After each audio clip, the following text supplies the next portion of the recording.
kami dari kelompok PATH yang dibimbing oleh Ustazah Nandia yang berisikan Saya Aul, Ana Median, Ana Anissa, Ana Trina, Ana Maria, Ana Dina.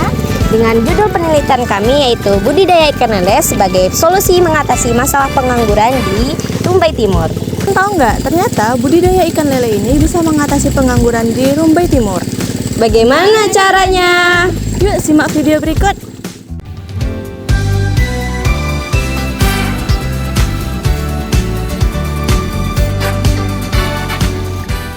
Assalamualaikum warahmatullahi wabarakatuh, Pak. Waalaikumsalam warahmatullahi wabarakatuh. Selamat pagi menuju siang nih, Pak.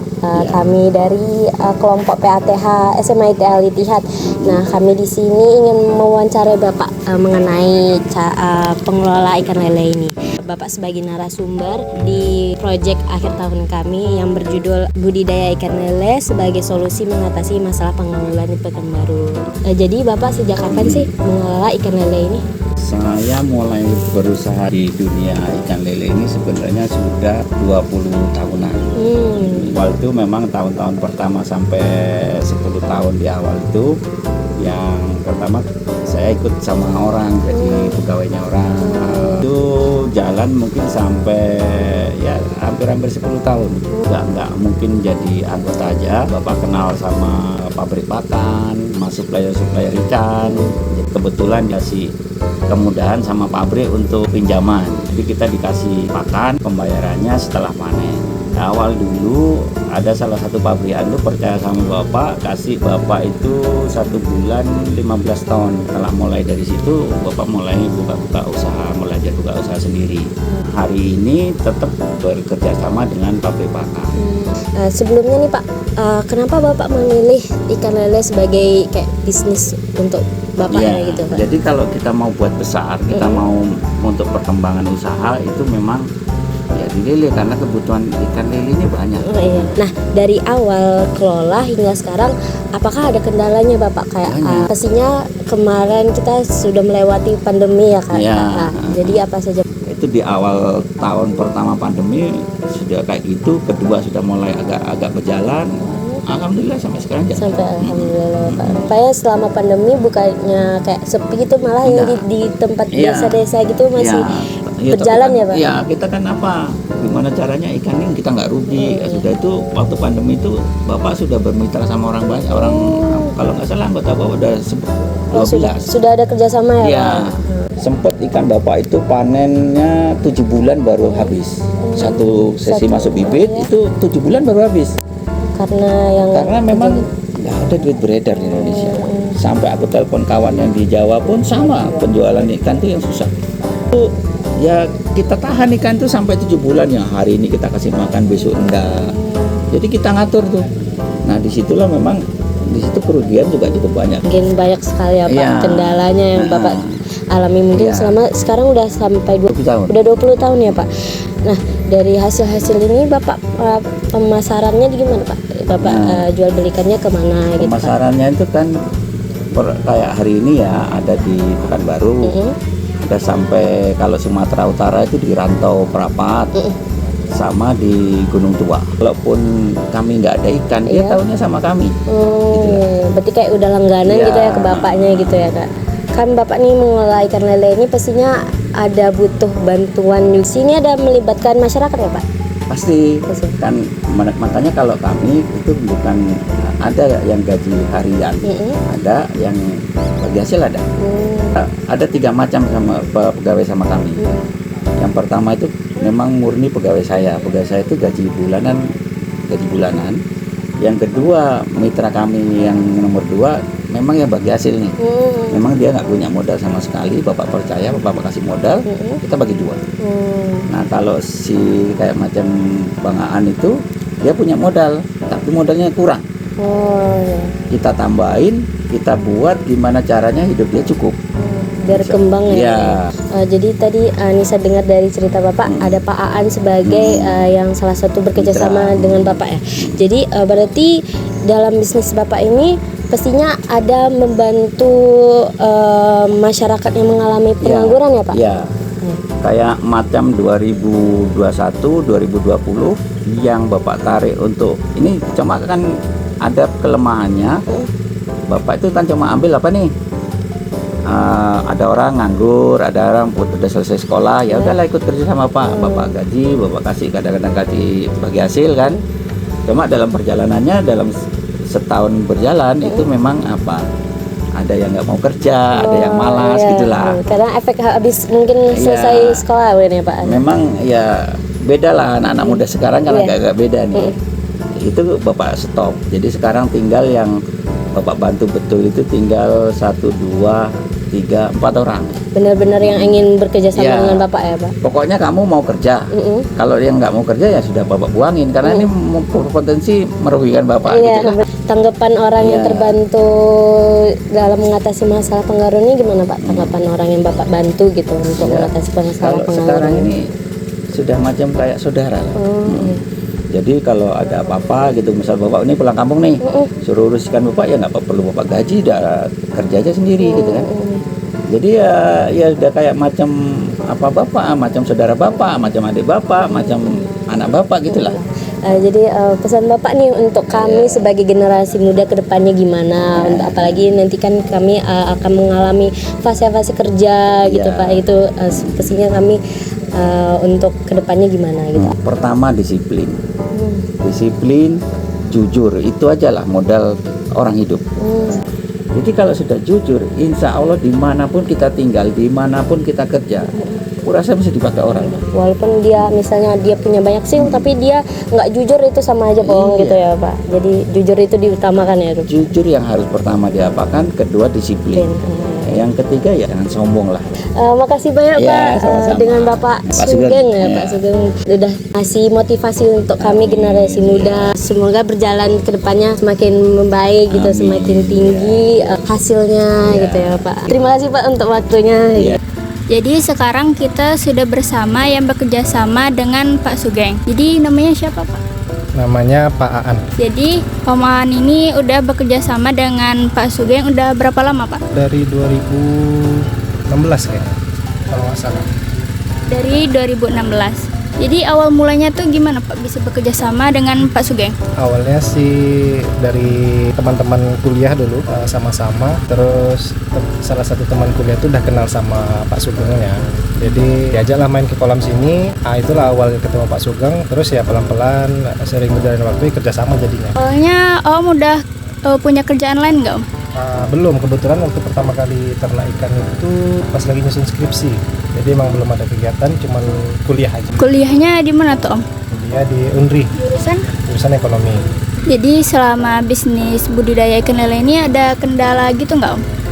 Kendalanya sih sebenarnya faktornya itu banyak ya, nggak cuma dari alam gitu ya, tapi dari kitanya juga, terutama biasanya kendala dari kita tuh kitanya malas ngerjainnya gitu kan, ada waktunya disortir nggak disortir, terus juga ikannya sakit nggak diobatin gitu ya.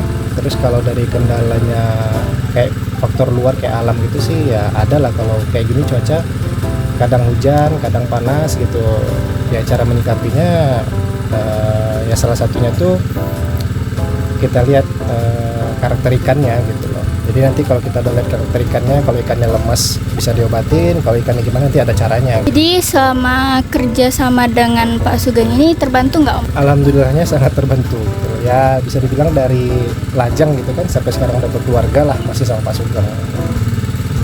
Kenapa Om tertarik gitu buat budidaya ikan lele ini? Kenapa nggak coba usaha lain gitu? Nah kalau itu kayaknya ceritanya panjang, cuman kalau singkat ceritanya itu ya itu tadi, karena awal kuliah itu memang waktu akhir-akhir kuliah itu emang nggak ada kegiatan lain selain berikan gitu ya.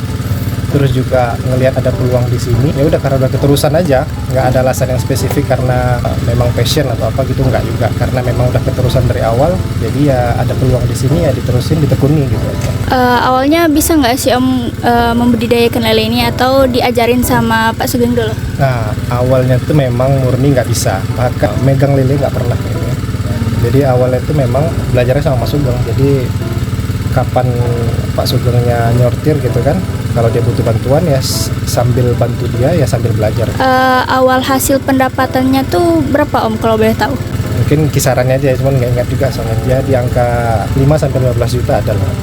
Itu itu Om dari modal sendiri atau dibantu Bapak? Modal sendiri. Modal sendiri terus Iya. diajarin kita. Iya, Jadi Om ada pesan nggak Om untuk generasi muda yang pengangguran? jangan malas saja. Karena sebenarnya peluang itu nggak sedikit. Peluang itu ada di mana-mana gitu. Cuman kadang kitanya aja malas cari gitu ya. Jadi ya jangan malas saja. Terima kasih Om. Ya, sama-sama. Assalamualaikum warahmatullahi wabarakatuh Pak. Jadi kita sekarang sama Pak Camat di Rumbai Timur ini dengan Bapak siapa namanya? Bapak Samsudin. Nah, jadi perkenalkan saya sama teman saya dari SMIT Al-Hidayat akan mau tanya jawab lah mewawancara Bapak ini. Jadi kami penasaran nih, bagaimana tingkat pengangguran yang ada di Rumbai Timur ini? Baik, kalau jumlah penduduk yang ada di Rumbai Timur ini itu sekitar 33 jiwa. 33.000 jiwa. 33 jiwa ya, yang ada di Kecamatan Rumbai Timur. Jadi memang angka pengangguran yang baik yang tamat SMA atau tamat SMP, bahkan juga ada yang tamat S1, kemungkinan juga ada yang tamat S2 masih nganggur. Jadi memang masih cuma di Kecamatan Rumbai Timur ini masih diuntungkan dengan alamnya yang ada di Rumbai Timur, karena di Rumbai Timur ini masih banyak sektor usaha itu dari sektor pertanian ataupun peternakan. Nah, dari inilah yang kadang bisa mengurangi angka pengangguran. Nah, tapi mereka bukan pekerja tetap, karena seperti sawit yang ada di Kecamatan Rumbai Timur itu, dia mungkin hanya 1-2 orang yang menjadi pekerja tetap yang menjaga sawitnya. Tapi ketika dia panen, ketika dia membersihkan pelepas sawit, dia butuh dari 2 orang. Katakan dia butuh sampai 10 orang. Nah, dari sinilah itu bisa kurang angka pengangguran kita, walaupun itu tidak menetap. Nah, juga seperti ikan, mungkin ikan seperti ini.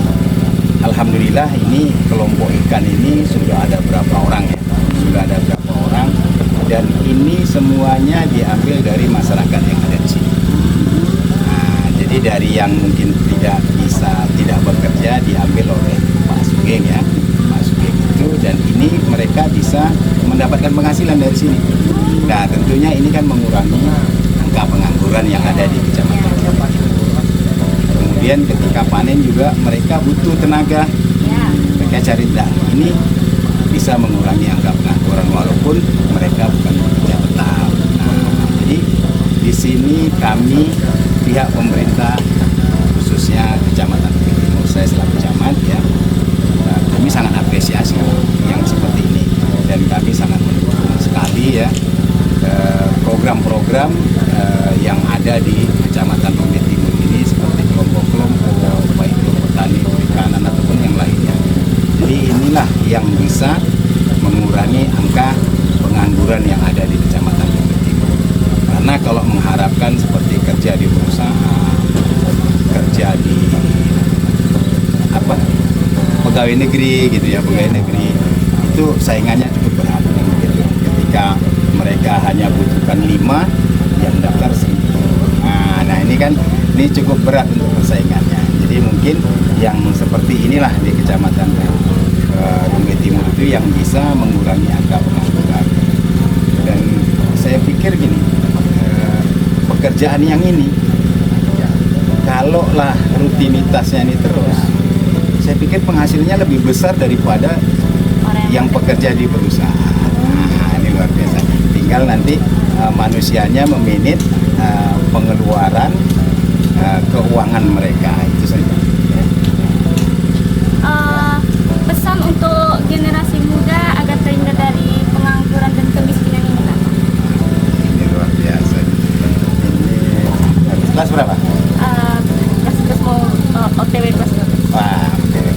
Berarti kelas 11 ya? Ya, kelas 11. Sebentar lagi 2 tahun lagi baru lagi. Ya kalau saran saya sih untuk untuk pengangguran tadi ya. Ya. Saran saya untuk pengangguran ya, pertama kemungkinan besar seperti ini. Saya berharap kepada adik-adik saya katakan atau anak-anak, ketika mereka ingin menyambung melanjutkan sekolah dari jenjang SMP ke SMA, usahakan kalau bisa sekolahlah di sekolah yang kejuruan. Yang kejuruan ya. Biasanya sekolah yang kejuruan ini akan memiliki skill ketika dia tamat dari katakan jenjang SMA ya sederajatnya. Nah, yang kedua, jangan malas. Jadi gini, ketika peluang kerja itu banyak, tapi kalaulah hati seseorang itu tidak mau, ya, tidak ingin bekerja, apalagi anak muda sekarang, apalagi dia orang tuanya termasuk orang tua yang katakan ekonominya lumayan ya, lumayan, biasanya mereka akan tergiur dengan pergaulan-pergaulan remaja yang tidak jelas kan gitu. Jadi mereka balap liar atau kena narkoba. Nah ini jadi kalau saran saya untuk generasi penerus ya, yang seperti tadi saya katakan, jangan malas, kemudian jangan ikuti pergaulan-pergaulan yang memang dilarang oleh penegak hukum. Seperti itu. Kemudian ya kita sama-sama tahu daerah Pekanbaru ini khususnya Pekanbaru ini itu luar biasa pergaulan-pergaulannya. Ya, jadi jangan sampai ikut nimbrung di dalam pergaulan tersebut. Nah, hindari yang seperti itu. Mudah-mudahan kehidupannya ya tambah ilmu, keberanian untuk melakukan inovasi supaya nantinya ketika dia tamat SMA, kalau dia tidak bisa melanjutkan ke S1 ya dia sudah memiliki skill akan berbuat apa gitu kan ya, seperti itu. Ya kan? Ada lagi? Udah itu aja. Ya, terima kasih ya Bapak sudah meluangkan waktunya. Salam nanti sama kepala sekolahnya ya. Jadi sekian hari ini wawancaranya. Saya Dina, perwakilan dari kelompok PATH kali ini undur diri. Assalamualaikum warahmatullahi wabarakatuh. Waalaikumsalam. Dengan pasti semua ikan lele ini menjadi salah satu upaya untuk mengatasi pengangguran di Rumbai Timur dan juga dapat diterapkan di daerah-daerah di Indonesia. Sekian informasi hari ini. Semoga anak generasi muda sekarang termotivasi untuk melakukan bisnis agar menghindar dari pengangguran. Informasi dari kami, semoga anak generasi muda sekarang termotivasi untuk melakukan bisnis agar terhindar dari masalah pengangguran. Bukan seberapa banyak harta yang kamu miliki, tetapi seberapa manfaat kehadiranmu di tengah masyarakat. Wassalamualaikum warahmatullahi wabarakatuh. Dadah!